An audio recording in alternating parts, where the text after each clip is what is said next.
नमस्कार मंडळी, मी तुमचा लाडका मित्र वरद विजय चव्हाण आणि मी तुम्हा सर्वांचं माझ्या यूट्यूब चॅनलमध्ये स्वागत करत आहे. मंडळी, हा मोठा श्वास मी यासाठी सोडला कारण या सिनेमाचं तिकीट मिळवण्यासाठी जी काय धडपड करायला लागली ती खरंच आपल्या आयुष्यातला स्ट्रगल एक असतो. तसंच काही वेळेला मराठी सिनेमांचं तिकीट मिळवण्यासाठी आपल्याला स्ट्रगल करायला लागतो आणि तिकीट मिळाल्यानंतर ऑडिटोरियममध्ये खूप कमी लोकांना बघून खरंच खूप वाईट वाटतं. एनिवेज, मन येडागत झालं हा सिनेमा आज रिलीज झालेला आहे. आज म्हणजे काल रिलीज झाला होता, माफ करा. आणि इतक्या घाई गडबडीत हा सिनेमा रिलीज का केला काही कळलं नाही. एक अलीकडेच आय थिंक 7-8 दिवस आधी का 4-5 दिवस आधी या सिनेमाचा ट्रेलर आला होता. तेव्हा अचानक कळलं की ओके 1 तारखेला हा सिनेमा येतोय. बरं, सोलो रिलीज होता का, तर असंही नाही आहे. याच्याबरोबर लग्न कल्लोळ आणि ही अनोखी गाठ हे 2 सिनेमे याच्यावर रिलीज झाले होते. सो या दोन्ही सिनेमांचे आपण रिव्ह्यू केलेले आहेत. जर तुम्ही ते रिव्ह्यूज बघितले नसतील तर त्याची लिंक मी तुम्हाला खाली डिस्क्रिप्शन बॉक्समध्ये देतोय. मंडळी, नाही म्हटलं तरी जेव्हा या सिनेमाचा ट्रेलर मी बघितला तेव्हाच मी सांगितलं होतं की न कळत का होईना पण सैराट या सिनेमाची आठवण येते. आता सैराट एवढा गंभीर किंवा सायकोलॉजिकल थ्रिलर नाही आहे. सायकोलॉजिकल थ्रिलर असेल, सैराटमध्ये शेवटी जे काही झालं होतं ते सायको लोकच करू शकतात. आपल्यासारख्या नॉर्मल लोकांचं ते काम नाही आहे.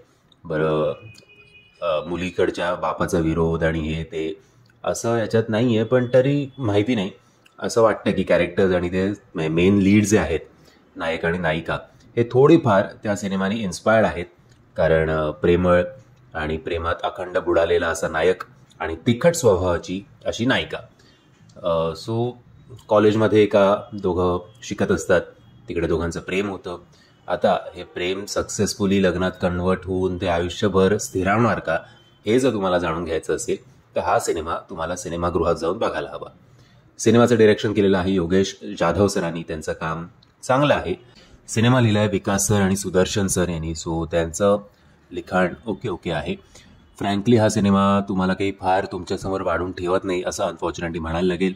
सुमेध आणि स्वानंदी बिर्डे यांचं काम चांगलं आहे, पण स्वतःच्या खांद्यावर पेलवतील असं अजून त्यांचं स्टारडम नसल्यामुळे आणि त्याचबरोबर अजिबातच प्रमोशन न केल्यामुळे आय एम शुअर की 10 पैकी 9 जणांना माहितीसुद्धा नसेल की अशा नावाचा सिनेमा येतोय. आणि माहिती नाही, गाणी बिणी अजून काहीच फेमस झाले नाहीत. बाय द वे, सुमेध चांगला डान्स करतो हे सुद्धा सांगू इच्छितो मी. आणि ओव्हरऑल नाही, म्हणजे चान्सच नाही आहे या सिनेमाला सिनेमागृहात. आय थिंक आजपर्यंतच हा सिनेमागृहातनं अनफॉर्च्युनेटली उतरेल असं म्हणायला हरकत नाही आहे. खरं तर हे अनफॉर्च्युनेटली मला बोलावं लागतंय, बट आता जे खरं आहे, सत्य कटू असतं तसंच म्हणावं लागेल. बाकी असं स्टँडआउट किंवा मेन्शन करण्यासारखं या सिनेमामध्ये काहीच नाही आहे. एनिवेज, 2 नवीन नायक नायिका, एक आगळीवेगळी केमिस्ट्री आपल्या भेटीला आलेली आहे. सो जरा आपण त्यांना सपोर्ट करायला हा सिनेमागृहात जाऊन बघायला हवा असं माझं तरी मत आहे. म्हणजे जर तुम्ही हा सिनेमा बघितला असेल मुळात आणि माझ्या मतांशी जर तुम्ही सहमत असाल किंवा असहमत असाल तर मला कमेंटच्या माध्यमातून कळवा. आणि जर तुम्हाला हा व्हिडिओ आवडला असेल तर प्लीज या व्हिडिओला लाईक, शेअर आणि चॅनलला सबस्क्राईब करायला विसरू नका. जय हिंद, जय महाराष्ट्र.